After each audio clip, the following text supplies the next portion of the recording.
안녕하세요. 19세기 유럽의 예술가들을 꿈꾸게 만든 여러 가지 중에서 먼 나라에 대한 상상도 중요한 주제였습니다. 문화적으로 매우 다른 세계, 지리적으로 먼 나라에 대한 상상은 19세기 내내 여러 가지 형태로 변주되면서 다양한 예술작품과 사회적 현상을 만들어냈습니다. 이번 시간에는 프랑스어로 엑소티즘, 이국 취향이라고 불리는 문화적 현상에 대해서 이야기하려고 합니다. 이국적인 문화에 대한 관심은 역사적으로 거슬러 올라가면 그리스 로마까지도 갈 수 있습니다. 하지만 우리는 이국 취향이 본격적으로 유행이라는 형태로 나타나기 시작한 18세기부터 이야기를 시작하려고 합니다. 11세기부터 200년간 이어진 십자군 전쟁 이후 중동의 이슬람 세력은 유럽 기독교인들에게 항상 가장 중요한 공동의 적이었습니다. 1453년 중동 지역의 마지막 기독교 왕국이었던 동로마 제국이 오스만에 의해 멸망한 뒤로 그런 생각은 더욱 굳어졌습니다.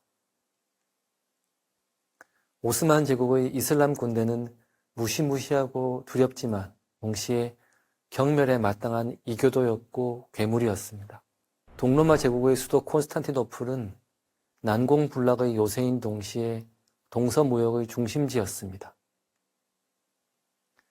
그런 콘스탄티노플을 오스만 제국이 점령했으니 유럽 기독교 세계가 받았을 충격은 대단한 것이었습니다. 특히 동로마 제국은 오스만 제국과 동유럽 사이에 위치하면서 두 문화권의 직접적인 충돌을 어느 정도 완화하는 역할을 하고 있었기에 그 충격은 더 컸습니다. 이제 오스만 제국과 동유럽의 국가들이 직접 대면하게 된 것입니다. 콘스탄티노플을 점령한 오스만의 술탄은 도시 이름을 이스탄불이라고 바꾸고 동유럽 진출을 향한 교두보로 삼을 것임을 분명히 했습니다. 16세기 들어 시작된 오스만 군대의 오스트리아 침략은 17세기 말까지 계속적인 긴장 관계를 만들어냅니다. 그러나 1683년 빈을 다시 공격한 오스만 투르크의 군대가 두 달간의 포위 공격 끝에 패배하면서 이 대립 관계는 막을 내립니다. 그러나 이런 군사적 대립이 결과적으로는 적대 관계만 남긴 것은 아니었습니다. 오스만 제국과 이슬람 문화를 직접적으로는 처음 대면한 오스트리아 사회는 이들 문화를 신선함으로 받아들입니다. 특히 오스트리아 사람들에게 깊은 인상을 남긴 것이 관악과 타악기 중심으로 편성된 오스만 투르크 군악대의 음악이었습니다. 이것이 우리가 잘 알고 있는 터키 행진곡이라는 종류의 음악의 기원입니다. 오스만 투르크 군악대풍의 행진곡이면서 타악기를 많이 사용하는 형식의 곡을 이렇게 부릅니다. 모차르트의 터키 행진곡은 타악기를 사용하지는 않지만 터키풍의 리듬감을 강하게 담아낸 음악입니다. 이후 오스만 제국과 오스트리아의 관계는 점차 원만해지고 이제 터키풍의 문화들이 오스트리아를 통해 유럽으로 밀려듭니다. 유럽의 입장에서 보자면 18세기 오스트리아 수도 빈은 오스만 제국의 문화를 직접적으로 받아들이는 최첨단 지역이었습니다. 특히 터키풍의 의상은 16세기에서 18세기에 걸쳐 유행했습니다. 프랑스어로 튀르크리라는 용어가 있는데요. 이것은 유럽에서 유행한 터키풍의 문화를 두루 가리키기는 하지만 특히 패션에 나타난 터키풍을 가리킬 때 가장 많이 사용됩니다. 오스만 제국의 커피가 오스트리아에 전해진 것도 이때이고 오스만 군대의 깃발 모양을 한 빵이 만들어진 것도 이 시기입니다. 그것이 크루아상입니다. 19세기 유럽에서는 중국풍과 일본풍의 문화가 크게 유행했습니다. 중국에 대한 관심은 매우 일찍부터 나타났지만 특히 17세기부터 크게 유행해서 19세기까지 이어졌다면 일본풍은 19세기 중반 일본의 개항 이후 일본 미술이 유럽에 소개되면서 확산되었습니다. 이번 강의에서는 그 중에서도 새로운 예술을 찾고 있던 유럽의 예술가들에게 큰 영향을 준 일본 예술의 유행, 자포니즘에 대해서 이야기하겠습니다. 메이지 유신 이전까지 일본은 네덜란드와 독점적으로 무역을 했습니다. 그러나 메이지 유신 이후 일본이 개항을 하면서 유럽에는 일본의 도자기를 비롯한 물건들이 쏟아져 들어왔습니다. 그 중에서도 유럽의 예술가들을 매료시킨 것은 일본 목판화 우키요에였습니다. 1862년 파리의 리볼리가의 문을 연 상점 라포르트 슈누아즈는 일본과 중국의 장식 제품들을 전문적으로 판매하는 곳이었습니다. 많은 예술가들은 이곳에서 일본 장식품과 목판화를 구경하고 수집했습니다. 그리고 1870년대에 들어가면 자포니즘이란 말이 사용되기 시작합니다. 르네상스 이후 이어져 오던 유럽의 전통적인 시점과 기법에서 벗어난 일본 예술은 그 자체로 새로운 계시였습니다. 당시 많은 젊은 예술가들은 이런 새로움에 열광했습니다. 그 중에서도 반고흐의 관심은 특별한 편이었습니다. 반고흐는 파리로 이주한 후에 일본 목판화를 발견합니다. 반고흐는 동생과 함께 상당한 양의 일본 판화를 수집했습니다. 처음에는 호기심의 대상이었지만 곧 반고흐는 일본 예술에 빠져들게 됩니다. 반고흐가 당시 그린 그림을 보면 배경에 일본 판화나 일본풍의 그림이 많이 등장합니다. 사실 반고흐만 그런 것도 아니었습니다.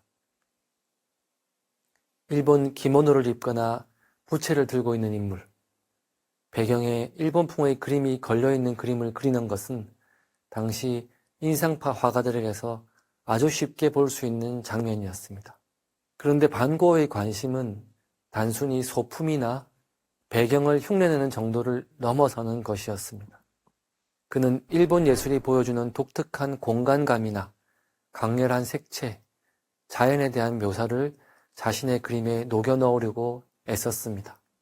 반고흐는 동생에게 보낸 편지에서 일본 예술은 자신들의 관습과 교육에서 벗어나 자연으로 돌아가도록 해준다고 고백하기도 했습니다. 지금 보는 이 그림은 동양에서는 쉽게 볼 수 있는 종류의 그림이지만 서양의 전통에서는 보기 어려운 그림입니다. 자연과 곤충을 세부적으로 그린 이 그림은 반고흐가 일본 예술을 얼마나 따라하고 싶어 했는지 보여줍니다.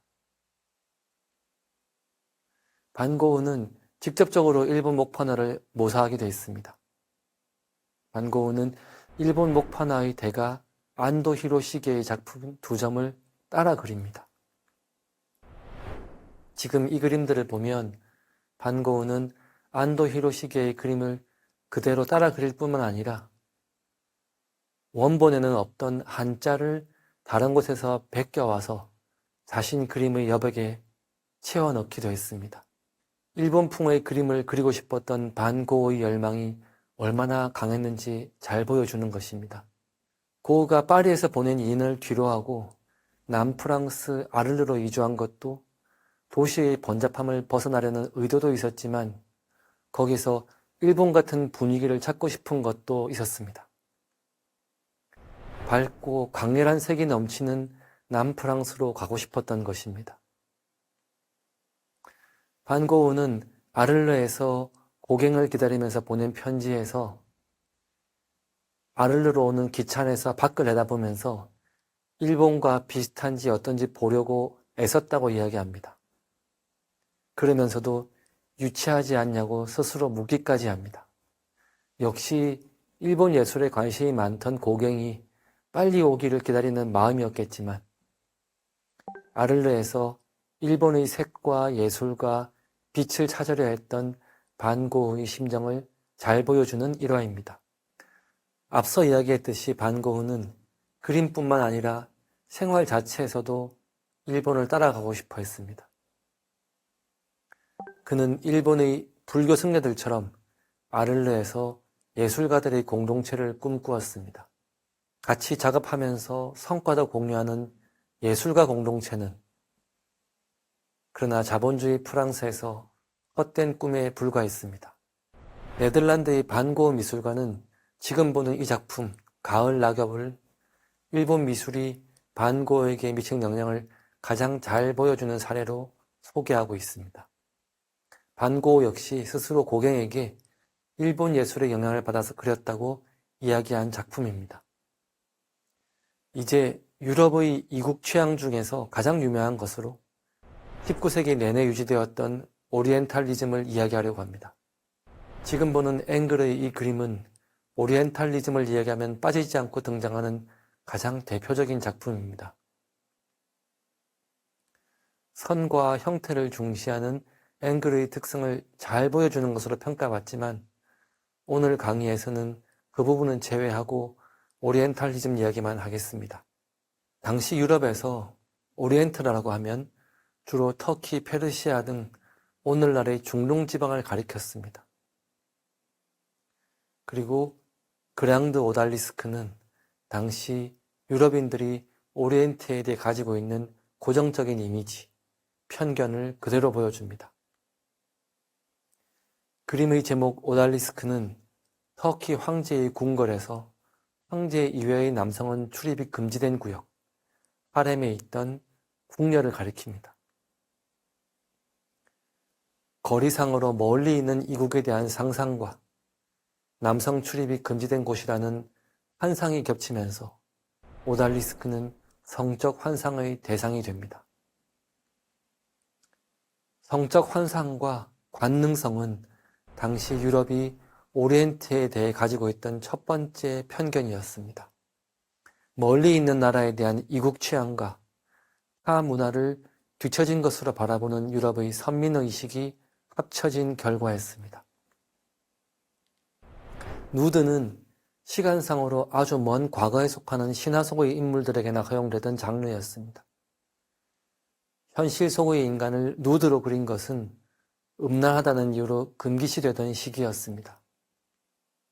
그러나 먼 오리엔트의 여성을 그린 누드는 동시대의 인물임에도 불구하고 거리상으로 멀다는 핑계로 음란성의 시비를 피해갈 수 있었습니다.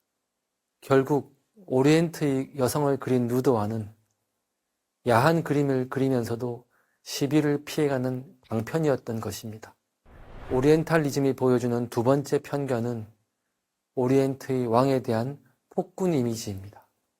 들라크로아는 1827년 영국 시인 바이런이 쓴 희곡 하나를 보고 그 이야기를 그림으로 그리기로 결심합니다. 그것이 기원전 7세기 아시리아 왕의 죽음을 그린 사르다나 팔루스의 죽음입니다. 그림은 사르다나 팔루스 왕의 침실에서 벌어지는 학살을 묘사하고 있습니다.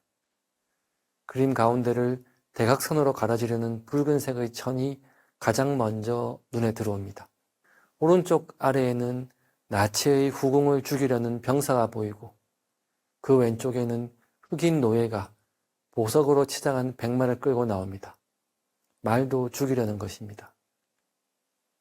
그리고 침대 위에는 이미 죽었는지 나체를 한 후궁이 엎드려 있습니다. 그리고 그 모든 정점에는 왼쪽 위에 팔로 머리를 괜 채 이 광경을 담담하게 바라보고 있는 사르다나 팔루스 왕이 있습니다. 후궁과 말과 신하들의 학살, 벌거벗은 후궁의 몸, 피를 연상시키듯 흘러내리는 붉은 천이 만들어내는 격렬한 감정, 화려함과 죽음과 에로티즘이 결합된 자기 파괴적인 감정, 이 그림이 전달하는 감정은 그 자체로 광기에 가까운 감성의 폭발뿐입니다. 여러 면에서 들라크로아 낭만주의의 전형적인 그림이면서도 동시에 오리엔탈리즘의 특성을 모두 가지고 있는 작품이기도 합니다. 역사 속에서 사르다나팔루스 왕은 왕궁이 적에게 포위되자 후궁과 아끼던 말까지 죽이고 스스로 불에 뛰어들어 죽었다고 합니다. 그 이야기를 들라크루아는 더 극적으로 구성해서 폭군의 이미지와 관능의 이미지를 결합시킨 것입니다. 이렇게 폭군이 지배하는 곳으로 묘사된 오리엔트는 당연히 유럽인의 의식 속에서 교화되고 해방되어야 할 곳으로 인식됩니다.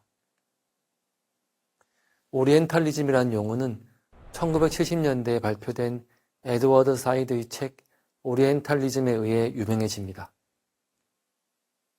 이 책에서 오리엔탈리즘은 이렇듯 서양이 가지고 있던 오리엔트에 대한 부정적이고 왜곡된 편견을 가리키는 용어로 사용됩니다.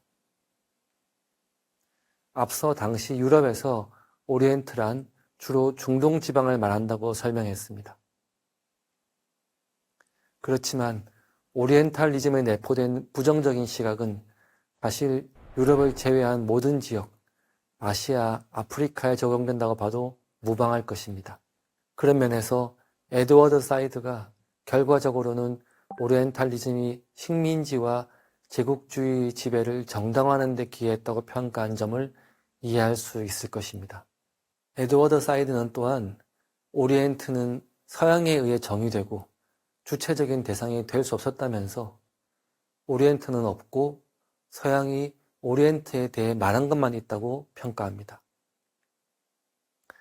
실제 오리엔트의 모습과는 무관하게 그들이 마음대로 상상하고 꾸며냈던 이미지만 있다는 뜻입니다. 서양은 합리성과 이성의 세계이고 그 외의 지역은 비합리성과 관능이 지배하는 공간이라는 이 몽상은 그 후로 오랫동안 이어집니다. 앵그르와 드라크루아는 예술에 대한 관점에서는 너무나 달랐지만 오리엔탈리즘에 있어서는 의기투합한 모양새입니다. 실제로 오리엔탈리즘은 19세기의 전반적인 현상이었습니다. 낭만주의, 신고전주의자 모두 오리엔탈리즘을 그림을 그렸고 나중에 인상파 화가인 르누아르나 앙리 마티스도 오달리스크 주제를 그렸으니 20세기 초까지도 그런 경향이 있었던 것입니다.